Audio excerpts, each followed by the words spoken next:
Hi friends, அனைவருக்கும் வணக்கம். இந்த வீடியோவில் என்ன பார்க்க போகிறோம் அப்படின்னா, கலைச்சொற்களை வந்து எப்படி படிக்கிறது அப்படிங்கிறது வந்து டீட்டெயிலாக பார்க்க போகிறோம். கலைச்சொற்களை பொறுத்த வரைக்கும் நிறைய பேர் வந்து ஷார்ட்கட் வச்சு படிக்கணும் அப்படின்னு சொல்லி ஷார்ட்கட் கேட்குறீங்க.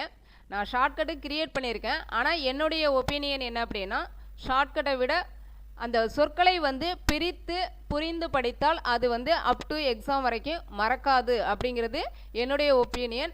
நான் வந்து இப்போ ரெண்டுமே கொடுத்துருக்கேன், விளக்கமும் கொடுத்துருக்கேன், எப்படி படிக்கணுங்கிறது ஷார்ட்கட்டும் கொடுத்துருக்கேன்.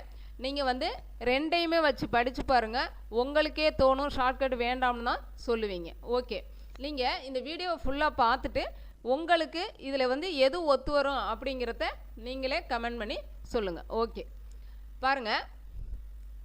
அப்டமன் அப்படின்னா வயிறு, அடிவயிறு அப்படின்னு சொல்கிறோம். இப்போது நம்மளுக்கு ஆங்கில வார்த்தைகளை பொறுத்த வரைக்கும் முன்னொட்டு எழுத்து, பின்னொட்டு எழுத்து, அதாவது ப்ரிஃபிக்ஸ், சஃபிக்ஸ் அப்படிங்கிறது நம்ம படிச்சிருப்போம்.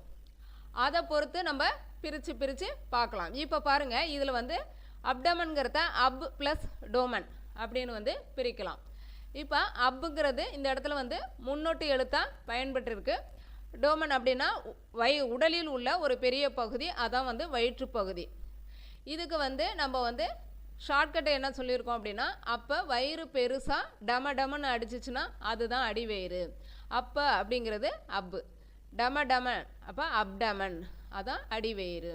அடுத்தது பாருங்கள், அப்டக்டர். அப்டக்டர்னா வெளிவாங்கி, அகட்டி அப்படின்னு பொருள். இதை வந்து பிரிங்க. அப் அப்படின்னா விலகி, அதாவது வெளியே, அவே ஃப்ரம் அப்படிங்கிற பொருளில் வரும். டக் அப்படிங்கிறது கொண்டு செல்லுதல். டர்னா செய்பவர். இங்கே வந்து செய்பவர்னா யாரை குறிக்குதுன்னா தசையை குறிக்கிறது. அப்போ உடலின் மைய கோட்டிலிருந்து ஒரு உறுப்பை வெளியே கொண்டு செல்லும் தசையை குறிப்பது, அதான் வந்து வெளிவாங்கி, அகட்டி. இதுக்கான ஷார்ட்கட் பார்த்தீங்கன்னா, அப்பன்னா விலகி, டக்குன்னு அகட்டு. அப்பன்னா அப், டக்குன்னு டக்டர், அப்போ அப்டக்டர். ஓகேவா? அடுத்தது பாருங்கள், ஆப்பரேஷன். இது வந்து பிரிச்சோம்னா அப், விலகி, அவே ஃப்ரம் அதே பொருளில் தான் வருது. அதனால தான் நான் பிரித்து படிக்க சொல்லி சொன்னேன். அப்போ வந்து அப்புங்கிறது அதே பொருள்லே வரும். அடுத்தது எரேர் அப்படின்னா தவறுதல் அல்லது மாறுபடுதல், அதாவது இயல்பான வழியிலிருந்து விலகி சென்று தவறி மாறுபடுவதை குறிப்பது. அப்போ வெளியே விலகி சென்று தவறி மாறுபடுவது அப் அப்படிங்கிற பொருளில் வருதா. இப்படி வந்து நீங்கள் புரிஞ்சு படிச்சுக்கலாம். அடுத்தது இதுக்கான ஷார்ட்கட் பார்த்தீங்கன்னா, ஆப்ரேஷனை செஞ்சால் பிளவு, அதுதான் பிறழ்வு. ஓகேவா? அப்போ அது வந்து ஆப்ரேஷன் அப்படிங்கிறது அபரேஷன் அப்படிங்கிற பொருளில் எடுத்துக்கலாம். அடுத்தது பாருங்கள், அப்நார்மல். இது வந்து நமக்கு தெரிஞ்ச வேர்டு தான். நார்மல்னா இயல்பான, அப்நார்மல்னா இயல் மாறிய, பிறழ்ந்த அப்படிங்கிற பொருளில் வந்துடும். அடுத்தது பாருங்கள், அபார்ஷன். இது வந்து ஃபெமிலியராக நீங்கள் வந்து கேள்விப்பட்ட வேர்டு தான், அதனால் வந்து இதுவும் ஈஸி தான்.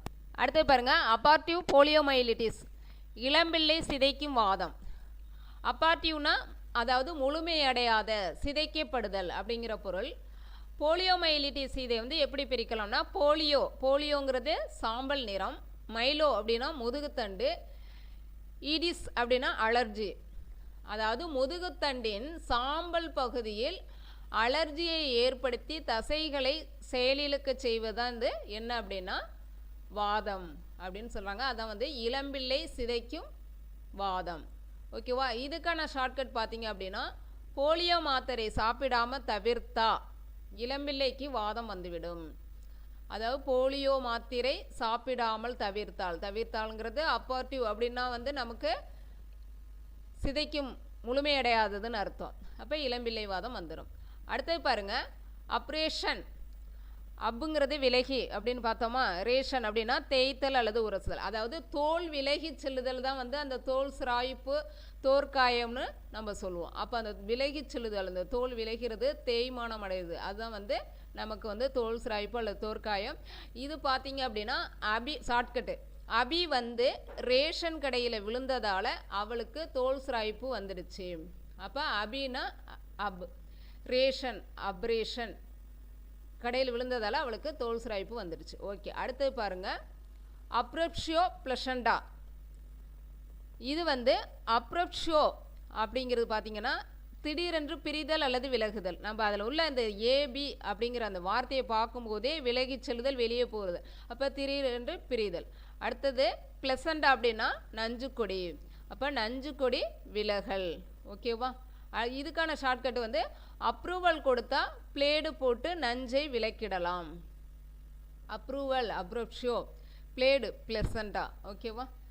இது வந்து இப்படி வந்து நீங்கள் ஷார்ட்கட்டாக ஞாபகம் வச்சுக்கலாம். அடுத்தது பாருங்கள், ஆப்சஸ் ஷீல் கட்டி. இது பார்த்தீங்க அப்படின்னா நமக்கு குரூப் 4ல் கேட்கப்பட்ட கேள்வி. இப்போ நம்ம பார்த்தது மாதிரியே ஆப்புங்கிறது விலகி, அவே ஃப்ரம். அடுத்தது வந்து செஸ் அப்படிங்கிறது சேர்த்து வைத்தல். அதாவது நம்ம வந்து அதுக்கு முன்னாடியெல்லாம் இப்போ தான் வந்து கட்டியெல்லாம் வந்துச்சுன்னா நம்ம ஹாஸ்பிட்டல் போகிறோம். அதுக்கு முன்னாடி பார்த்தோம் அப்படின்னா ஷீல் கட்டியெல்லாம் பார்த்தீங்கன்னா தானாக பழுத்து உடலில் இருந்து விலகி சென்று வெளியேறும். அந்த ஷீல் வந்து உடலில் இருந்து வெளியேறும் அப்படின்னு நம்பப்பட்டது. அப்போ வந்து இதை வந்து ஷீல் கட்டி அப்படின்னு சொல்கிறோம். இது வந்து ஷார்ட்கட்டில் பார்த்தீங்கன்னா அபி வந்து சீஸ் சாப்பிட்டதால் அவனுக்கு திடீர்னு ஷீல் கட்டி வந்துச்சு. அதாவது நெய் சாப்பிட்டதால் சீல் கட்டி வந்துச்சு அப்படிங்கன்னு ஞாபகம் வச்சுக்கலாம். அதான் வந்து ஆப்சஸ். அடுத்தது பாருங்கள், ஆப்சன்ஸ் சீசர். ஆப்சன்ஸ்னால் இல்லாமை. அதாவது இல்லாமைனா நினைவிழப்பு, அதாவது சுய நினைவு இல்லாமை. சீசர் அப்படிங்கிறது வலிப்பு. அதாவது சில வினாடிகளுக்கு சுய நினைவோ எதுவுமே இல்லாமல் வெறித்து பார்ப்பது போல் ஒரு வலிப்பு தான் வந்து இந்த நோய் வந்து. இது எப்படி நீங்கள் வந்து ஷார்ட்கட்டில் வச்சுக்கலாம் அப்படின்னா, ஆப்சண்ட் ஆன மாதிரி கொஞ்சம் நேரம் வந்து சீன் போட்டால் அது நினைவிழப்பு. சீன்கிறது சீசர். ஓகேவா? அடுத்தது பாருங்க, அப்யூலியா மன உறுதி குறைபாடு. இப்போ இதில் எப்படின்னா இந்த ஏயை வந்து பிரிச்சிங்க அப்படின்னா இல்லை ஆப்ஷன்ஸ்னு அர்த்தம். பியூல் அப்படின்னா மன உறுதி. அப்போ மன உறுதி இல்லை, மன உறுதி குறைபாடு அப்படிங்கிற பொருள். இது வந்து ஷார்ட்கட்டில் பார்த்தீங்க அப்படின்னா அபி ஊழியிட்டாலும் அவன்கிட்ட மன உறுதி குறைபாடு இருக்கிறதால ஜெயிக்க முடியாது. இப்போ நீங்கள் இதை ஒரு டைம் மெமரி பண்ணுற மாதிரி இருக்கும். இந்த ஒரு லைனை, அபி ஊழியிட்டாலும் அவன்கிட்ட மன உறுதி குறைபாடு இருக்கிறதால ஜெயிக்க முடியாது, இது ஒரு டைம் மெமரி பண்ணணும். அதுக்கு நீங்கள் இந்த சொல்லை வந்து பிரித்து இப்படி மீனிங்கில் புரிஞ்சுட்டு போயிடலாம். இதில் வந்து என்ன படிக்க போகிறீங்க, இந்த வந்து பியூல் அப்படிங்கிறது மன உறுதி அப்படிங்கிறது மட்டும்தான் எக்ஸ்ட்ரா படிக்க போகிறீங்க. இப்போ இதெல்லாம் வந்து பிரிக்கும்போது ஏ இல்லை அப்படிங்கிறது காமனாக எல்லாத்துலேயும் வரும். ஓகேவா? இப்போ பாருங்க, அகார்பியா ஏன்னா இல்லை, கார்ப் அப்படின்னா கார்பன் அல்லது பைகார்பனேட், யா அப்படின்னா இது ஒரு நிலை, இது ஒரு குறைபாடை சொல்கிறோம். அப்போ வந்து நம்ம இதை தெரிஞ்சுக்கிட்டு இப்போ இந்த அப்போ கார்பனேட் குறைபாடு அப்படிங்கிறத நீங்கள் புரிஞ்சுக்கிட்டலாம். ரத்தத்தில் பைகார்பனேட் குறைபாடு. அடுத்தது இதை வந்து நீங்கள் ஷார்ட்கட்டில் படிக்கணும்னா கார் ஓட்டுறப்ப கார்பன் இல்லாமல் போனால் ரத்தத்தில் பைகார்பனேட் குறைபாடு வந்துடும். அடுத்தது பாருங்கள், ஆக்சிடென்டல் ஹைப்போதெர்மியா. இது வந்து தற்செயல் வெப்பநிலை தாழ்வு. ஆக்சிடென்டல்னா விபத்தாக, ஹைப்போ அப்படிங்கிறது குறைவு அல்லது தாழ்வு, தெர்மியா அப்படின்னா வெப்பநிலை. அதாவது இதை வந்து நீங்கள் ஹைப்போ அப்படிங்கிற அந்த ஒரு வார்த்தைக்கு கூட நீங்கள் வந்து மீனிங் தெரிஞ்சு, நம்மளுக்கு நார்மலாக வந்து தெர்மியா வெப்பநிலைங்கிறது நம்ம கேள்விப்பட்டது. இப்போ இந்த ஹைப்போன்னா குறைவு அல்லது தாழ்வு அப்படிங்கிறத தெரிஞ்சுக்கிட்டிங்கனாவே அது வந்து வெப்பநிலை தாழ்வு அப்படிங்கிறத நீங்கள் புரிஞ்சுக்கலாம். இப்போ ஆக்சிடெண்ட்டில் விழுந்ததால் ஒருத்தனுக்கு ஹைப்போ தெர்மியா வந்தால் அது தற்செயல் வெப்பநிலை தாழ்வு. அடுத்து பாருங்கள், அக்லேசியா. இதுக்கான மீனிங் வந்து உணவு குழாய் முடிவு. ஏன்னா இல்லை, சாலாஸ் அப்படின்னா தளர்வடைதல். அப்போ இது ரெண்டையும் சேர்த்து படிச்சிங்கன்னா அக்லேஸ் அப்படின்னா தளர்வடையாமை. இது வந்து இதை மட்டும் தனியாக படிக்கும்போது தளர்வடைதல், அப்போ ஏ முன்னாடி சேரும்போது தளர்வடையாமை. அப்படி ஒரு குறைபாடு உள்ளது. அப்போ வந்து உணவு குழாயின் கீழ்ப்பகுதியில் உள்ள தசை தளர்வடையாமல் இறுக்கமடைவதால் உணவு வயிற்றுக்குள் செல்ல முடியாமல் அங்கே முடிவுக்கு வரும் நிலை. இந்த மாதிரி நீங்கள் வந்து அதை புரிஞ்சு படிச்சிங்கன்னா ரொம்ப ரொம்ப ஈஸி.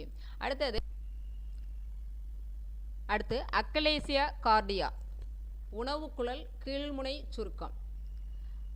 அக்லேசியா தளர்வடையாமை நம்ம ஏற்கனவே பார்த்தோம். கார்டியா உணவுக்குழல் கீழ்முனை. ஓகே, இதுக்கு அக்கா லேசாக இருந்ததால் கார்பாதை சுருங்குவது போல் உணவுக்குழலோட கீழ்முனை சுருங்கி போச்சு. அக்கா லேசா அப்படிங்கிறது அக்கலேசியா, கார்பாதை கார்டியா. ஓகேவா? அடுத்து பாருங்க,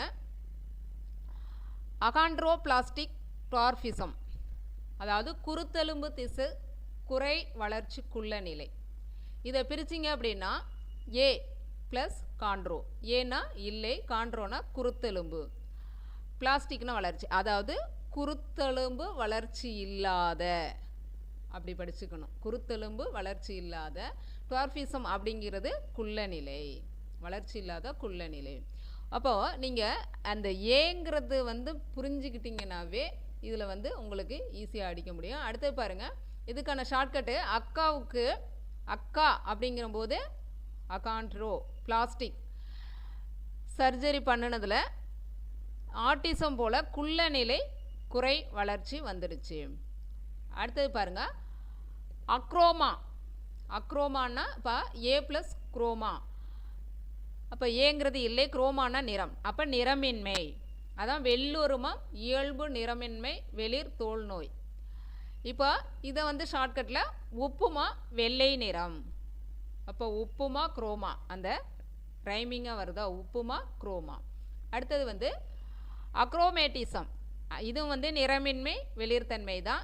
இதை ஏ ப்ளஸ் குரோமாட், அதாவது ஏங்கிறது இல்லை, இது நிறம். டிசம் அப்படின்னா அது ஒரு நிலை, அது ஒரு தன்மையை குறிப்பது, அதான் அக்ரோமேட்டிசம். அக்ரோ பெயிண்டில் நிறமே இல்லாமல் டிஸ் ஆகிட்டு அது நிறமின்மை. ஓகேவா? அடுத்து பாருங்கள், ஆசிட் பேன், அமிலப்புண். ஆசிட்னா அமிலங்கிறது இது நீங்கள் நார்மலாகவே கேள்விப்பட்டது தான். பேன்னா தீக்காயம், புண்ணுங்கிறது கேள்விப்பட்டதான். ஆசிட் பட்டால் உடனே பேர்ன் ஆகி அமிலப்புண் வந்துடும். அடுத்தது அசிடிட்டி, புளிப்புத்தன்மை, இது கேள்விப்பட்ட வார்த்தை தான். அடுத்தது அக்லேசியா, பிறல் திசு நிலை.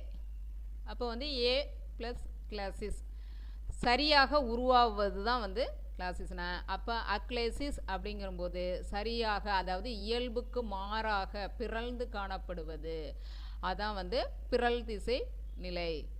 அடுத்தது இதுக்கான ஷார்ட்கட் பார்த்தீங்கன்னா, அக்கா லேசாக சத்தம் போட்டதால் அவளோட திசுக்கள் பிறழ்ந்து போச்சு, அக்கா லேசா அக்லேசியா. ஓகே, அடுத்து பாருங்கள், ஆக்னி வல்கரிஸ், முகப்பரு.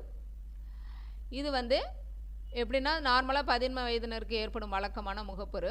இது அக்னி வெயில் கடுமையாக இருந்ததுனால முகப்பரு வந்துடுச்சு. அப்போ அக்னி வெயில் அப்படிங்கிறது ஆக்னி வல்கரிஸ். ஓகேவா? அடுத்து பாருங்கள், அகோமியா, ஏ ப்ளஸ் கோமா. கோமானா தலைமுடி. இப்போ நம்ம நிறையா இது படிச்சிருக்கோம் பாருங்களேன். ஏ ப்ளஸ் கோமா, கோமானா தலைமுடி. அதே மாதிரி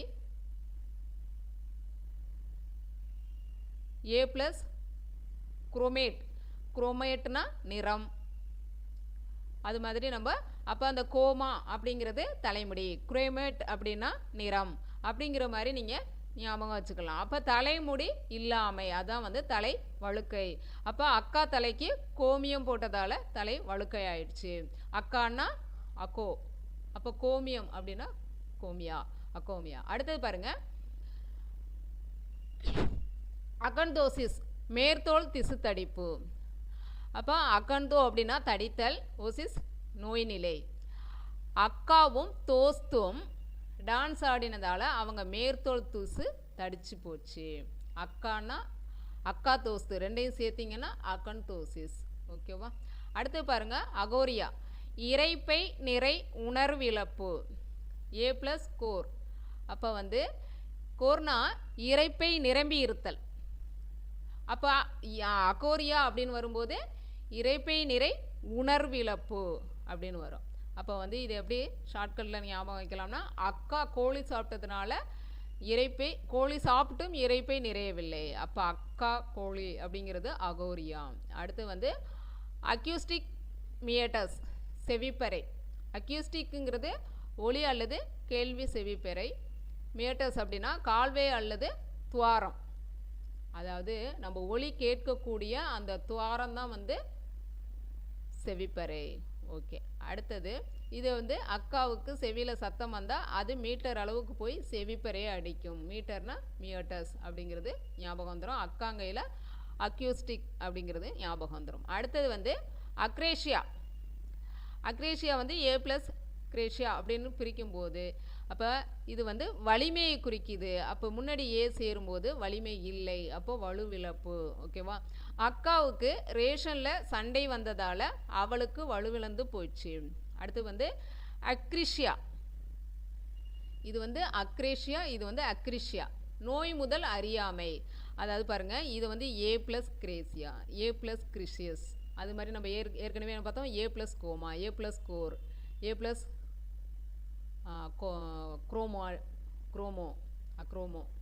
குரோமேட். ஓகேவா? இந்த மாதிரி நம்ம வந்து பிரிக்கலாம். அடுத்து பாருங்கள், இது வந்து என்ன? தீவிர நிலை, கிரிட்டிக்கல் அப்படின்னு சொல்கிறோம் இல்லையா? அப்போ தீவிர நிலை. இந்த தீவிர நிலை, அந்த தீவிர நிலையை அறியாமை, நோயினுடைய தீவிர நிலையை அறியாத இயல்பு. ஓகேவா? அக்கா முகத்தில் கிரீஸ் தடவியதால் நோய் மூலம் என்னன்னு தெரியாமல் போச்சு.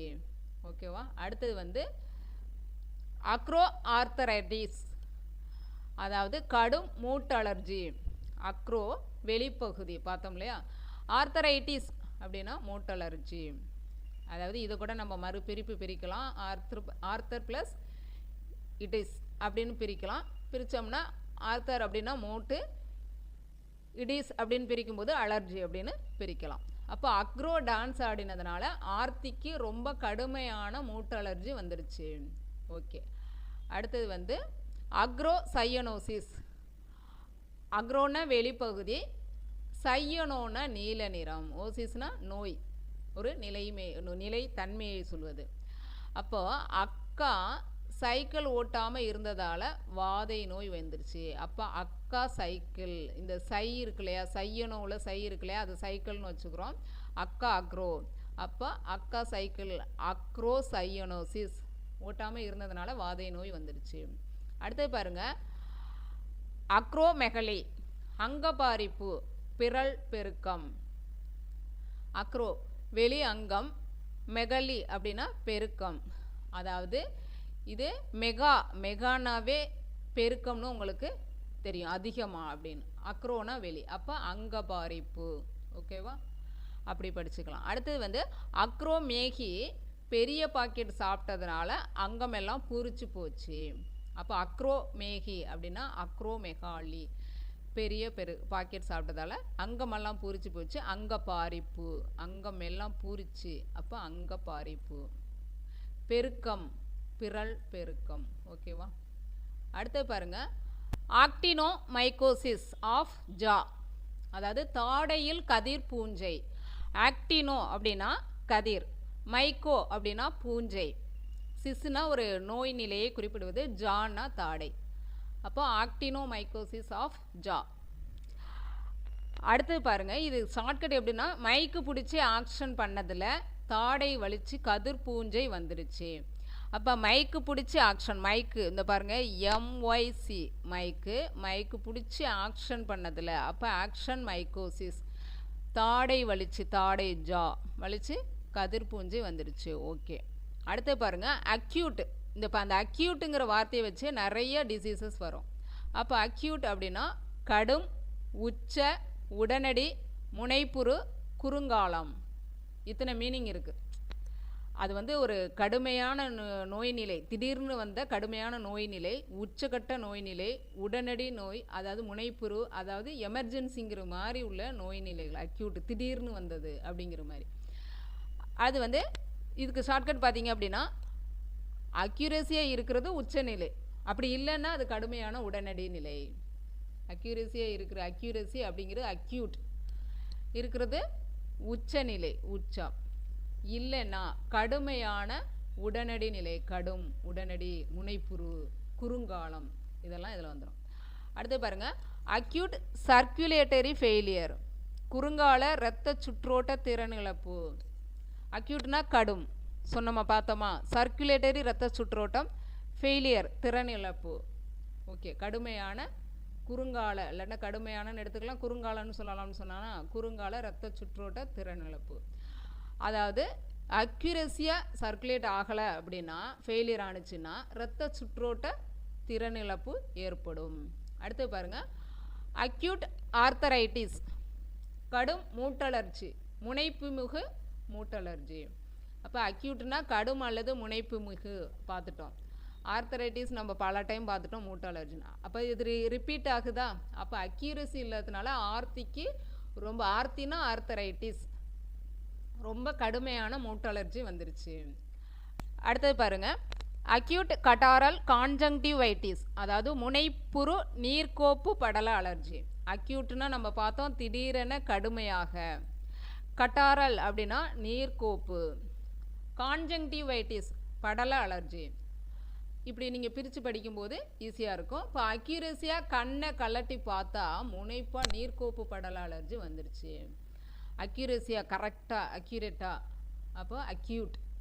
கண்ணை கான்ஜங்டிவைட்டிஸ், கலட்டி பார்த்தா கட்டாரல், முனைப்பு நீர்க்கோப்பு படல அலர்ஜி வந்துடுச்சு. அடுத்து பாருங்க, அக்யூட் எண்டோகார்டைட்டிஸ், அதாவது கடும் இதய உள்ளுறை அலர்ஜி நோய். அதாவது அக்யூட்னா கடும் அல்லது உடனடி, எண்டோனா உள்ளே, கார்டு அப்படின்னா இதயம், இடிஸ் அலர்ஜி. இது பாருங்கள் நம்ம எத்தனை இடத்துல பார்த்துட்டு வந்திருக்கோம். ஓகேவா? இப்போ இதை வந்து நீங்கள் இப்படி வந்து அக்யூட்னா கடும் அல்லது உடனடி, இந்த ஒரு வார்த்தை தெரிஞ்சால் எத்தனை வார்த்தைகளுக்கு உங்களுக்கு மீனிங் தெரியுது. ஓகேவா? எண்டோனா உள்ளே. அப்போ கடும் இதய உள்ளுறை அலர்ஜி நோய். எண்டில் உட்காந்து கார் ஓட்டினா இதயத்துக்கு கடும் உள்ளுறை அலர்ஜி, எண்டில் உட்காந்து கார்டு, அப்போது எண்டோகார்டைட்டிஸ். ஓகேவா? இது வந்துடும். ஓட்டினா இதயத்துக்கு கடும் உள்ளுறை அலர்ஜி. அடுத்தது பாருங்கள், அக்யூட் எபிடிட்டுமோ ஆர்கைட்டிஸ் ஆஃப் மம்ஸ். மம்ஸ்ன்னு வந்தாவே நமக்கு வந்து பொண்ணுக்கு வீங்கிங்கிறது ஈஸியாக வந்து ஞாபகம் வந்துடும். அக்யூட்டுங்கிறது கடும் அல்லது உடனடி, எபிடைடிமிஸ் விரைமேல் நாளம். அடுத்து வந்து ஆர்கிஸ் விரை, இடிஸ் அலர்ஜி. அப்போ மம்ஸு பொண்ணுக்கு வீங்கி. அடுத்து பாருங்கள், அக்யூட் கானரியா கடும் வெட்டை நோய், முனைப்புறு வெட்டை நோய். ஓகே. அடுத்தது பாருங்கள், அக்யூட் ஹைட்ராம்னியாஸ்.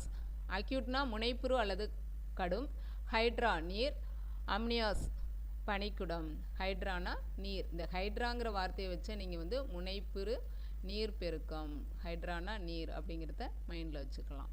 அடுத்தது அக்யூட் இம்யூனோ ரியாக்ஷன், முனைப்புறு காப்பு வினை. இம்யூனோ அப்படின்னா பாதுகாப்பு அப்படிங்கிறது, ரியாக்ஷன் வினை அப்படிங்கிறத வச்சு நீங்கள் இதை போட்டுக்கலாம். ரியாக்ஷனா மறுவினை, இம்யூனோ பாதுகாப்பு, நோய் எதிர்ப்பு அல்லது பாதுகாப்பு. ஓகே. அடுத்தது பாருங்கள், அக்யூட் இன்ஃபெக்ஷன் கடும் தொற்று, உச்ச தொற்று. இன்ஃபெக்ஷனாக தொற்றுன்னு வந்துடும், ஞாபகம் வந்துடும். நம்ம அக்யூட்னாங்கையில் கடும், உச்சம், முனைப்புறு இதெல்லாம் வரும்னு சொன்னோமா. அடுத்து பாருங்கள், அக்யூட் லெஃப்ட் வென்ட்ரிகுலர் ஃபெயிலியர், முனைப்புறு இடது கீழறை செயலிழப்பு. அடுத்தது அக்யூட் லிம்போசைட்டிக் லூக்கீமியா கடும் நினவணு இரத்தப்புற்று. அதாவது இந்த எம்ஐஏ லூக்கீமியா, எம்ஐஏ அப்படின்னு வந்துச்சுனாவே அது புற்று அப்படிங்க, இரத்த புற்றுநோய், அதாவது புற்றுநோயில் வரும். அப்போ வந்து லூக்கீமியா அப்படின்னு வரும்போது அது இரத்த புற்றுநோய். அப்போ லிம்போசைட்டிக் அப்படின்னா நினவணு, லிம்போ, இதுக்கு வந்து லிம்பா சிட்டியில் லூட்டி அடித்ததால் கடும் நினவணு இரத்த புற்று வந்துடுச்சு. இதை பாருங்கள், அக்யூட் மைலோசிட்டிக் லூக்கீமியா. அப்போ வந்து லிம்போனா நினவணு, மைலோசிட்டிக்னா திசுவணு. நல்லா ஞாபகம் வச்சுக்கணும். லிம்போனா நினவணு, மைலோசிட்டிக்னா திசுவணு. ஓகேவா? ஓகே ஃப்ரெண்ட்ஸ், இப்போ நீங்கள் இந்த வீடியோ பார்த்தது பிறகு உங்களுக்கு வந்து எது பெஸ்ட்டாக இருக்குங்கிறது உங்களுக்கே புரிஞ்சிருக்கும். அந்த விளக்கத்தை பிரித்து படிக்கிறது வந்து பெஸ்ட்டாக இருக்குமா இல்லை ஷார்ட்கட் பெஸ்ட்டாக இருக்குமாங்கிறது உங்களுக்கே தெரிஞ்சிருக்கும். எனக்கு தெரிஞ்சு எல்லாருமே விளக்கம் அப்படிங்கிறது தான் கமெண்டில் கொடுப்பீங்கன்னு நான் நினைக்கிறேன். உங்களுடைய ஒப்பீனியனை வந்து கமெண்டில் வந்து பகிர்ந்து கொள்ளுங்கள். இந்த வீடியோ வந்து எனக்கு இப்போதைக்கு கண்டினியூவாக கொடுக்க முடியாது. நான் ஒரு டிசம்பர் மந்த்துக்குள்ளே என்னுடைய மெட்டீரியலெல்லாம் நான் ரெடி பண்ணிவிட்டு உங்களுக்கு அதுக்கு பிறகு நான் கலைச்சொற்கள் வீடியோ தான் கண்டினியூவாக கொடுக்க போகிறேன். நீங்கள் வந்து அதுக்கு எனக்கு கமெண்டில் உங்களுடைய தகவலை சொல்லுங்கள். என்ன மாதிரி வேணும், ஷார்ட்கட் வேணுமா இல்லை விளக்கம் வேணுமா அப்படிங்கிறத கமெண்டில் சொல்லுங்கள். சப்போர்ட் பண்ணுங்கள். உங்களுடைய ஃப்ரெண்ட்ஸ் எல்லாருமே வந்து கலைச்சொற்கள் படிக்க ரொம்ப கஷ்டப்படுறாங்க. அதனால் முடிஞ்சளவு எல்லாருக்கும் வந்து ஷேர் பண்ணிவிடுங்க. உங்களுடைய ஒப்பீனியனை கீழே வந்து பகிர்ந்து கொள்ள மறந்துடாதீங்க. ஓகே, நன்றி. நெக்ஸ்ட் வீடியோவில் பார்க்கலாம். நன்றி.